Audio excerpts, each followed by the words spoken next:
কি হচ্ছে, যারা কমপ্লায়েন্ট ইন্ডাস্ট্রিগুলো আছে এরা দুগে দুগে মরতেছে, তাদের সেলস সিগনিফিক্যান্টলি ডিক্লাইন করতেছে এবং এই রেট বাড়িয়ে গভর্নমেন্টের যে রেভিনিউ বাড়তেছে তা না। দেখেন একটা সময় 2023 পর্যন্ত যখন সিডিটা 30 থেকে 25% করা হয়েছিল, এসডিটা 30 থেকে 25% করা হয়েছিল, তখন কিন্তু সার ইনক্রিজ করতে কত 1533 কোটি টাকা। এটা অলরেডি নেমে এসেছে কত 966 বা 1150, এগুলো এনবিআর এর ডাটা আছে।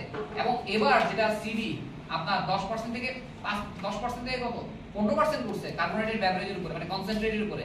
এটার কারণে রেভিনিউ আরো ফল করবে। এই ধরনের সিমুলেশন গুলো এনবিআর এর করা উচিত বলে আমরা মনে করি, কারণ এগুলো যদি না করেন তাহলে দেখবেন ওই রেভিনিউ আসবে না, ইন্ডাস্ট্রিগুলো কিন্তু কি ধ্বংস হয়ে যাওয়ার সম্ভাবনা থাকে। এন্ড দেন কাস্টমস আমরা মনে করি এনবিআর যে ভালো স্টেপস গুলো নিয়েছে, বাকি যে জিনিসগুলো আছে আপনারা নিশ্চয়ই দেখেন, বলে ভিয়েতনামে একটা মাল রিলিজ করতে একদিন লাগে, আর আমাদের এখানে 10-12 দিনের আগে হয় না, এভারেজ আরো বেশিও লাগে। তাহলে আসলে আমাদের বটলনেকটা কি?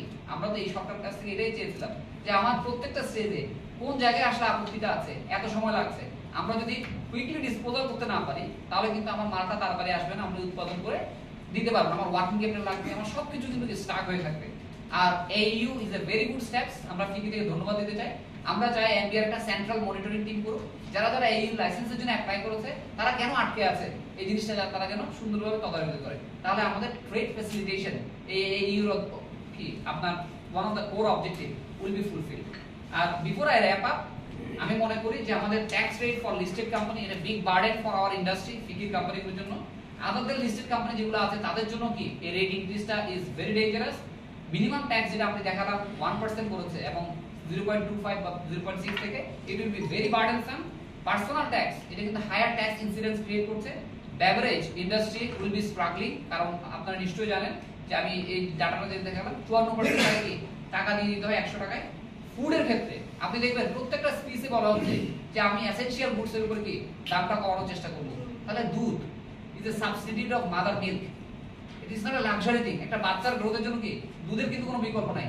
আমাদের যে আপনি দেখবেন স্টাডি আছে 66% ব্রেস্ট ফিড, বাকি পুরোটা কিন্তু এই দুধের উপর নির্ভরশীল।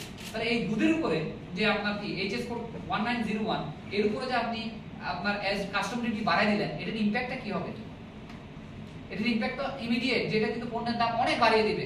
তখন কি হয়ে যাবে, ভালো কোম্পানি যারা আছে তারা কিন্তু কি, এবং এই ইন্ডাস্ট্রি কিন্তু কি ওভারঅল গিয়ে সাফার করবে, specially the big companies. Online sales এর কথা আমরা বলেছি, যে অনলাইন সেলস এর কথা দেখেন, এটা শুধুমাত্র তার কি হ্যাবিচুয়াল চেঞ্জের জন্য না, এটা বিশাল একটা ইকোসিস্টেম। আপনার ইনফর্মাল ইকোনমিকে ফর্মাল করতেছে, অনেকগুলো এসএমই এমপ্লয়মেন্ট কি জেনারেট করছে। সো এটা মার্কেট প্লেসের উপরে যে মানে কমিশনের উপর 5% থেকে যে 15% ভ্যাট হয়েছে,